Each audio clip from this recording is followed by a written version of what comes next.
సారీస్ ప్రతి 10,000 రూపాయల కొనుగోలుపై ఒక గోల్డ్ కాయిన్ ఉచితం. ఇందాక ట్రస్ట్ గురించి మాట్లాడుతున్నప్పుడు నాకు అర్థమైంది. ఆ ట్రస్ట్ అంటే అదేనా? Kasturba Gandhi national memorial trust. అదేనా? ఇందాక నేను ఒక ఇంటర్వ్యూ చేసినప్పుడు ఆమె నాకు చెప్పడం జరిగింది కొన్ని సిచ్యువేషన్స్. నిజమా అక్కడ అలాగ ఉంటుందా? నువ్వు ఎన్ని ఇయర్స్ ఉన్నావు అక్కడ? ఇయర్స్ కాదు, 6 months ఉన్నాను. తను చెప్పింది 200% కరెక్ట్. ఏం జరుగుతుంది? ఇబ్బంది పెట్టారు? అంత ఇబ్బంది పెడతారు? నేను కొంచెం ఫేమ్లో ఉన్నాను కాబట్టి, నా వెనక మీడియా ఉంది కాబట్టి నన్నైతే అంత ఏం చేయలేదు. కానీ నేను అక్కడ ఏదో ఒక పని చెయ్యాలి ఖచ్చితంగా. నేను వెళ్ళిన 1 week నన్ను ఫ్రీగా వదిలేశారు. నేను తింటా అన్నది తెచ్చారు. ఫ్రీ బోర్డ్ లాగా ఇంకా ఇంట్లో ఉన్నట్టే ఉన్నాను. ఆ 1 week నుంచి మిషన్ నేర్చుకోవచ్చు కదా, ఏదో ఒక వర్క్ చేయొచ్చు కదా అనడం స్టార్ట్ చేశారనమాట. సర్లే మనకు కూడా నేర్చుకుంటే ఉంటుంది కదా అన్నట్టు నేర్చుకున్నా. ఇక్కడ పాయింట్ నేర్పించడం వరకే వాళ్ళ చేతుల్లో ఉంటుంది. నేర్చుకున్న తర్వాత మనం చెయ్యాలా వద్దా అనేది మన ఇష్టం అనమాట. వాళ్ళు ఫోర్స్ చేసి కుట్టించొద్దు. ఇక్కడ ఏం జరిగేదంటే నేర్చుకున్న పనికి మార్నింగ్ 9కి కూర్చుంటే ఒకవేళ 2000 bags 500 bags అలా ఆర్డర్స్ వస్తూ ఉంటాయి అనమాట. ఎక్కడెక్కడ నుంచో వస్తాయి. ఆర్డర్ వచ్చినప్పుడు మార్నింగ్ వెళ్ళి లంచ్ బ్రేక్ 1 hour ఉంటుంది అనమాట. మళ్ళీ స్నాక్ బ్రేక్ 1 hour. ఈ 2 hours మాత్రమే మేము రెస్ట్ తీసుకుంటాం. 11:30 12 వరకు 1 or 2 వరకు కుట్టినవి కూడా ఉన్నాయి. మిడ్ నైట్ 2 వరకు కుట్టిన రోజులు కూడా ఉన్నాయి. అలా కుట్టి పడుకొని మళ్ళీ ఎర్లీ మార్నింగ్ 5కి కానీ 6కి కానీ లేచి మళ్ళీ యాజ్ ఇట్ ఈస్ వర్క్కి వెళ్ళిపోవాలి. వెళ్ళిపోయి బ్రేక్ఫాస్ట్ బెల్ అవగానే బ్రష్ చేసి మళ్ళీ తిని మళ్ళీ మిషన్ ఎక్కాలి. ఇలా చేపిస్తారనమాట. అదేమంటే ఏదైనా మనం ఎదురు తిరిగి నా కళ్ళ ముందే జరిగింది. నన్నైతే ఏం చేయలేదులే కానీ నా కళ్ళ ముందు ఏం జరిగిందంటే ఒక అమ్మాయికి పీరియడ్ వచ్చి బాగోక వాళ్ళ ఇంట్లో ఉన్న డాగ్కి ఫుడ్ పెట్టలేదని చెప్పని, అలాగే ఎవరో కస్టమర్స్ వచ్చారు, అంటే డొనేట్ చేయడానికి ఎవరో ఒకరు వస్తారు కదా, వాళ్ళు వచ్చారు టీ కాఫీ వాళ్ళకి తీసుకెళ్లేదని చెప్పని తనని రూమ్లోంచి బయటికి తీసుకొచ్చి కొట్టి రూమ్ తాళాలేసి బయట పెట్టారు. మళ్ళీ ఇంకొక అమ్మాయికి టాబ్లెట్లు వేసి కొట్టారు. వాళ్ళు చెప్పిన మాట వినకపోతే టాబ్లెట్లు వేస్తారు, కొడతారు. నేను చూసా. నేనైతే అబద్ధం చెప్పాల్సిన అవసరం నాకు లేదు కదా. బయటకు రాగానే ఎందుకు చెప్పలేదు అనొచ్చు మీరు. ఎందుకు చెప్పలేదు అంటే నేను అసలే బ్యాడ్ అయిపోయి ఉన్నా. మళ్ళీ నేను మీడియా ముందుకు వచ్చి వాళ్ళ గురించి చెప్పి ఎందుకు ఇదంతా నాకు మీడియా ముందుకు రాకూడదని అనుకున్నాను అనమాట. ఇప్పుడు ఎందుకు చెప్తున్నా అంటే గౌతమి గురించి. గౌతమియే కారణం. కాల్ చేసింది, ఎలాగా కాంటాక్ట్ అయిందో ఏమో తెలీదు. ట్రస్ట్లో ఉన్నప్పుడు అనుకుంటా, నువ్వు బయటకు వస్తే మాత్రం నన్ను మాత్రం మంగళగిరి వచ్చి వర్షిని అంటే ఎవరు చెప్పని వాళ్ళు అంటూ ఉండరు, నా దగ్గర తీసుకొచ్చేస్తారు నిన్ను అని చెప్పడం. అంటే ఒక హామీ ఇచ్చాను తనకి. లోపల చెప్పేదాన్ని, అక్క ఇన్ని ఇయర్స్ ఉన్నావు, నీకు అమ్మ నాన్న ఉన్నారు, ఓకే అన్నయ్య ఎదవయ్యాడు ఏదో చేశాడే అనుకో, వీళ్ళకైనా ఉండాలి కదా. నిజమే కదా, 10 years అవుతుంది, చిన్న పిల్ల నుంచి ఉంది, పెళ్ళిడికి వచ్చింది, పెళ్లి చేయాలని వాళ్ళకి ఉండదా? సరే వీళ్ళ అమ్మ నాన్న ఎతుకుతూ ఉంటారు, పెళ్ళిడికి వచ్చింది, వాళ్ళకి కొంచెం ఉంటది కదా చూసుకోవాలని, పంపిద్దాం అడ్రస్ కనుక్కుని పంపించవచ్చు కదా. ఇప్పుడు కూడా ఎందుకు పంపించారు అంటే తను ఫోర్స్ చేసి ఈవెన్ నెల తినకుండా మంచినీళ్ళు తాగకుండా సరిగ్గా ఫుడ్ లేక హెల్త్ బాగోలేదని చెప్పని ఎక్కడ చచ్చిపోతే వాళ్ళ తల మీదకే కదా వచ్చేది అని అడ్రస్లు కనుక్కుని వాళ్ళ అమ్మని వాళ్ళ మావయ్యని పిలిపించి తిన్ని పంపించారనమాట. లేదంటే అమ్మ నాన్న లేకపోతే తను చచ్చినా గానీ ఇంకా శవ అనాథాశ్రమానికి వెళ్ళిపోయి ఇంకా అది కాల్ చేస్తారు కదా నార్మల్ గా ఎవరు లేకపోతే, అలాగే అయిపోయేది.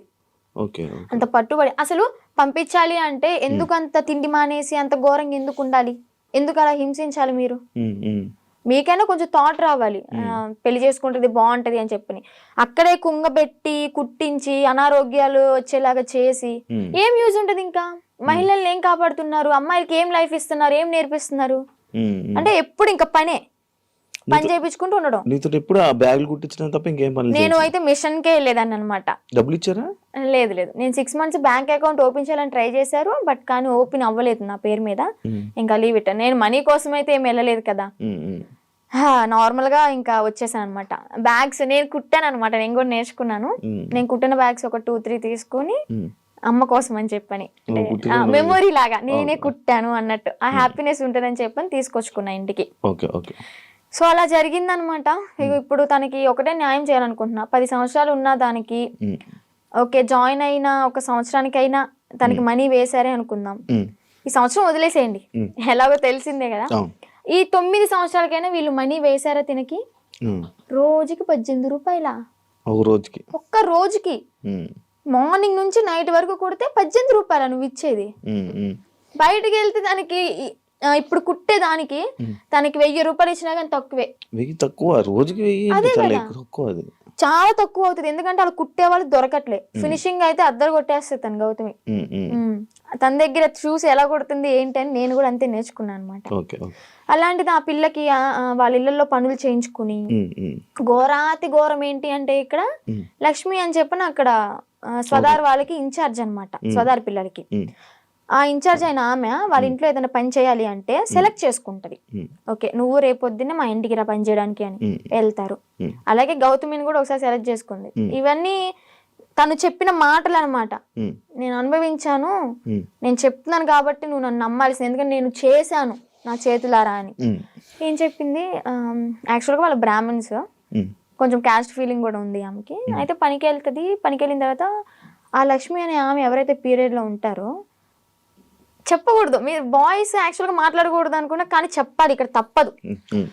ఆమె పీరియడ్ లో ఉన్నప్పుడు ప్యాడ్ తీసి డస్ట్బిన్ లో కూడా వేయలేదు. వీళ్ళు పనికి వెళ్ళినప్పుడు బాత్రూమ్ కడిగేటప్పుడు ఆ ప్యాడ్ వాళ్ళ చేతులతో తీసి డస్ట్బిన్ లో వేయాలి. అసలు ఏమనుకోవాలి? She's also one of the లేడీనా, అర్థం చేసుకోవాలి కదా. అలాంటి ఆమె వీళ్ళ చేతి ఇలాగ గొడ్డు చాకరీ చేయించుకుని, డబ్బులు కూడా మ్యాటర్ కాదు ఆమెకి, ఇక్కడ న్యాయం ఏం జరిగింది? హెల్త్ ఖరాబ్ అయింది. అరే ఆర్డర్ వచ్చి కుట్టి కుట్టి కుట్టి కాలు ఇంతలావైంది. నేను ఉన్నప్పుడే ఆమెకి కాలు ఇంతలావైతే ఏం కాదులే అన్నట్టు ఆయింట్మెంట్ రాసి కట్టు కట్టి ఆ కాలుకి కవర్ కట్టి మళ్ళీ యాస్టీస్ కుట్టిస్తున్నారు. 10 సంవత్సరాలు. సరే 10 సంవత్సరాల్లో ఒక 2-3 సంవత్సరాలు నార్మల్ గానే ఉన్నారనుకోండి. వీళ్ళకి కొత్తగా వచ్చిన వాళ్ళతో మంచిగా ఉంటారు, ఒక నెల వరకు ఉంటారనమాట. పాత అయ్యే కొద్ది ఏంటంటే నిజ స్వరూపాలు బయట పెట్టేస్తారు. ఎక్స్పీరియన్స్ కొద్ది ఇంకా మాటలు అనడం, పని చేయించడం, నానా రకాలుగా మాట్లాడడం, ఇంకా బూతులే. డెఫినెట్లీ క్వశ్చన్ చేస్తా. ఇప్పుడు ఒక అమ్మాయి బయటకు వచ్చి ఇంత ధైర్యంగా చెప్పింది అంటే అబద్ధాలు అయితే కాదు, నిజం. అదే నిజాన్ని నేను క్వశ్చన్ చేస్తా. ఒక ట్రస్ట్ నడిపిస్తున్నప్పుడు నిజాయితీగా ఉండాలి. ఆడపిల్లల్ని ఓకే వాడుకుంటున్నప్పుడు వాళ్ళకి తగ్గ డబ్బులు ఇవ్వాలి, వాళ్ళకి కష్టానికి తగ్గ ఫలితం ఉండాలి. ఇప్పుడు ఆ పిల్ల గౌతమి ఏమంటుందంటే, మా అమ్మకి మోకాలు బాగోదు, మా అమ్మకి చూపించుకుందాము, నేను ఒక మిషన్ కొనుక్కుని ఒక బుట్టెక్లా పెట్టుకుందాము, బ్యాగులు అమ్ముకుందాం అనుకున్నా గానీ నాకు ఈ 50,000 ఏం సరిపోతాయి? నేను మినిమం 2.5 lakh ఉన్నాయి అనుకున్నాను. మా అమ్మకి ఓకే 1 లక్ష రూపాయలు పోయినా గానీ నాకు 1 లక్ష ఉంటే 50,000 బ్యాంకులో వేసుకున్నా గానీ వడ్డీ తిరుగుతా ఉంటది అని తను చెప్పింది అనమాట. ఆమె చేసిన 10 సంవత్సరాల వర్క్ కి 2.5 లక్షలు కూడా చాలా తక్కువ. అదే ఇప్పుడు బయట ఉన్నట్టయితే ఎంత సంపాదించేది కదా. చూసుకుంటే బయటకి ఇంద్రభవనాల్లాగా మంచితనంగా కనిపిస్తాయి అనమాట. ఎవరైనా క్లోజ్ దగ్గర అయితేనే వాళ్ళ నిజ స్వరూపాలు బయటపడతాయి. బాగా ఎక్స్పీరియన్స్ అయింది అనమాట. అందుకే చెప్తున్నా. ఆ ట్రస్ట్ కూడా అంతే, చూడడానికి బయట అమ్మాయిలకి హెల్ప్ చేస్తున్నారు, అమ్మ నాన్న లేకపోయినా కానీ మంచిగా చూసుకున్నారు, తిండి పెడుతున్నారు అని చెప్పాను. ఫుడ్ బాగానే ఉంటది, కాకపోతే పని చేస్తేనే ఫుడ్, పని చెయ్యకపోతే పస్తుండు, అంతే పెట్రో. అలాగనమాట. లోపలికి వెళ్తే రాక్షసత్వం బయటపడుతుంది అనమాట. నేను తనతో కూడా మాట్లాడడం జరిగింది. అదే ఇలా సిచ్యువేషన్ జరిగితే నువ్వు కూడా ఉన్నావని చెప్తే నేను ఈ పాయింట్ అడిగా. ఎన్ని రోజులు ఉన్నావు నార్మల్గా అఘోరితో? అఘోరితో ఎన్ని రోజులు అంటే ఒక 2 months అనుకుంటా జర్నీ. 2 months journey. ఎటు తిరిగే వాళ్ళు నార్మల్? నాకు డౌట్, అంటే టెంపుల్స్ కే తిరిపేవాడు. టెంపుల్స్ తీసుకెళ్ళి దర్శనం చేసుకోవడం, పడుకోవాలి అనుకుంటే పెట్రోల్ బంక్ దగ్గర నైట్ ఆపేసి పడుకోవడం. ఫుడ్ అంటారా, భక్తులు ఉంటారు కదా, ఇప్పుడు అంత ఫేమ్ అయిన అతనికి ఆ కారు చూసే, ఆ స్టిక్కరింగ్ అయిన చూసే వచ్చేస్తారు. వచ్చి 500 కానీ 1000 రూపాయలు కానీ, లేదా పెట్రోల్ ఫుల్ ట్యాంక్ చేయించడం, భోజనం వండి తీసుకురావడం, తనకి బట్టలు పెట్టడం, ఇవన్నీ జరిగినాయి అనమాట. అలా చూసుకుంటే రోడ్డు మీద వెళ్ళే వాళ్ళందరూ ఒక 10 ఇచ్చినా గానీ, ఒక 100 మంది 10 ఇచ్చారనుకోండి, ఎంత అవుతుంది? 10,000 1000 రూపాయలు ఎంత అవుతుంది? రోజుకి ఒక 25-30 సంపాదిస్తాడు అనుకోండి. అలాగా రోజుకి 25-30. పెట్రోల్ ఫ్రీయే, డబ్బులు ఫ్రీయే, తిండి ఫ్రీయే, ఇంకేముంది ఏసీ ఆన్ చేసుకుని చల్లగా కూర్చుని తోలడం. రోజుకి 25,000-30,000 పడిపోయి నేనే పక్కన కూర్చున్నా కదా, లెక్కెట్టేదానంటే ఒక్కసారి అనుకుంటే కౌంట్ చేసా మనీ మొత్తం. అంటే ఓన్లీ గుడ్లకి వెళ్ళడం, పెట్రోల్ బంక్ పడుకోవడం, అంతే. ఇంక ఇల్లు సపరేట్ ఏమి ఉండేవి కావు. ఏముండే ఈ 2 months లో నువ్వు లేవు. మరి అప్పుడు ఎప్పుడు క్వశ్చన్ చేయలేదా, నువ్వు అడగలేదా? అంటే ఆశ్రమం పెడదాము అని చెప్పని ఇంకేదో ఒకటి చెప్పుకుంటూ వచ్చా. ఇంకా తెలిసిందే కదా, ఒక నమ్మి వెళ్ళడం, ఆ ట్రాన్స్ లో ఉన్నాము అంటే అతను చెప్పింది దైవం లాగా ఇంకా పూజిస్తూ ఉంటాం అనమాట. నేను ఒకటి చూసా, మధ్యలో నువ్వు వచ్చేసావు ఈ 2 months గ్యాప్ లోనే ఒక 3 weeks కో ఎప్పుడు అనే వాళ్ళు మీ వాళ్ళు తీసుకొని రావడం జరిగింది కదా. వచ్చేసిన దానికి ఎందుకు మళ్ళీ పారిపోయి వెళ్ళిపోయావా నువ్వు? పారిపోయి అనుకోండి, అలాగే నా సొంతగా ఏం కాదు అది కూడా. కొంతమంది మధ్యలో వ్యక్తులు ఉన్నారులే, పేర్లు ఎందుకులే గాని చెత్త అని చెప్పుకోవచ్చు. అమ్మాయిలే, అబ్బాయిలు కూడా ఉన్నారు. మా అన్నని చంపమని చెప్పి 3.5 లక్షల డబ్బులు కూడా తీసుకున్నారు చంపుతా అని చెప్పని. ఈ విషయాన్ని నాకు అతని దగ్గర ఉన్నప్పుడు తెలీదు, బయటకు వచ్చినాకే తెలిసినాయి ఇవన్నీ. మా అన్నని చంపడానికి 3.5 లక్షలు, ఆ డబ్బులు ఇచ్చేటప్పుడు కూడా నేను పక్కనే ఉన్నా. కాకపోతే వీళ్ళని చంపడానికి అని నాకు తెలీదు, ఏదో విషయంలో ఇస్తున్నాడు అనుకున్నా. అది చంపడానికి డబ్బులు ఇచ్చాడు, అంత అయిపోయింది. ఇంకా సెకండ్ టైం వెళ్ళడానికి రీజన్ ఏంటంటే కొంతమంది ఉన్నారు, వాళ్ళు ఫోన్లు, నేను నార్మల్ గానే కంట్రోల్ ఉండిపోయా. మా అన్న మా అమ్మ చెప్పింది విన్నాను మంచిగా. ఇంకా ఓకే, మా నాన్న కూడా చూసి చాలా రోజులు అవుతుంది కదా, మా నాన్న చూసుకుంటూ ఉండొచ్చు అని అనుకున్నా. వాళ్ళు ఏంటంటే మధ్యలో ఎంటర్ అయ్యి ఫోన్లు మాట్లాడిచ్చి మళ్ళీ యాస్టీస్ రిపీట్ చేశారనమాట దాన్ని. చూస్తున్నారు కదా, చూసే వాళ్ళకి అర్థమవుద్ది ఎవరు చేశారు ఏంటి అని. మనం పేర్లు చెప్పక్కర్లే. దేవుడు అనేవాడు ఉంటాడు, కర్మ అనేది ఎప్పటికైనా అనుభవించాల్సిందే. నేనైతే ఒకటే అనుకున్నా, నా కర్మ ఇలాగా వదిలిపోయిందని అనుకుంటా. ఏదో జన్మలో ఏదో పాపం చేసి ఉంటే ఆ పాపాన్ని ఇప్పుడు ఇలా తీర్చేసుకున్నాను. అలాగే కర్మ అనేది వాళ్ళు కూడా అనుభవిస్తారు, నాకన్నా డబల్ ఉంటది వాళ్ళకి. మీ వాళ్ళు ఇప్పుడు వాళ్ళకి వెళ్తున్నప్పుడు మీరు వాళ్ళతో జర్నీ చేస్తున్నప్పుడే ఒక అమ్మాయి టాపిక్ ఇష్యూ అనేది బయట రేజ్ జరిగింది. ఒక అమ్మాయి వచ్చి కేసు పెట్టడం, ఎవరో ఒక అమ్మాయి వచ్చి కేసు పెట్టింది. దాన్ని నీ దగ్గర ఎలా మ్యానిపులేట్ చేశారు, నువ్వు అడగలేదా, క్వశ్చన్ చేయలేదా? ఎలా అంటే తన దగ్గర వాయిస్ రికార్డ్స్ ఉన్నాయి. అంటే తను పెట్టింది ఏవైతే మీడియాలోకి వచ్చినాయో అవి కాకుండా నాకు సపరేట్ వినిపించాయి అనమాట. అంటే తను డిలీట్ చేసుకోవచ్చు, పాస్ట్ మొత్తం మంచిగా ఉన్నాయి ఉంచుకోవచ్చు ఏమో.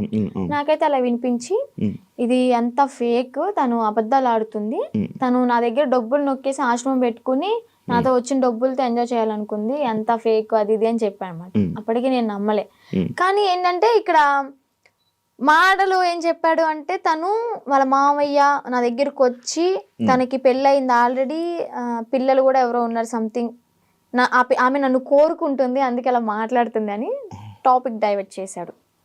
కోరుకోవడం అంటే ఇప్పుడు నన్ను ఎలాగా ఇన్ఫ్లుయెన్స్ చేశాడు, ఎలా మాయ మాటలు చెప్పి ఇది చేశాడు, తనను కూడా అలాగే మాయ మాటలు చెప్పి తను కూడా అట్రాక్ట్ అయింది.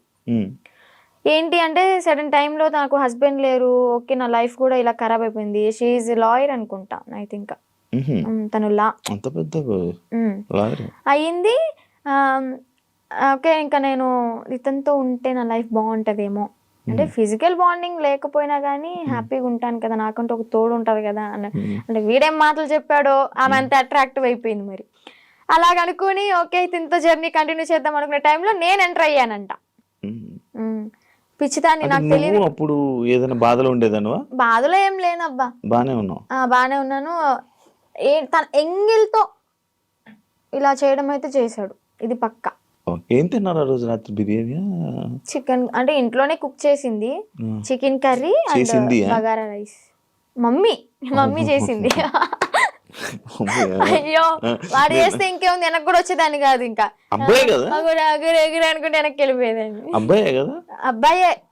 ఏదో ఫోటోలు వచ్చాయి, అవన్నీ నిజమేనా? దాన్ని ఆయనేనా? దాన్ని ఓకే.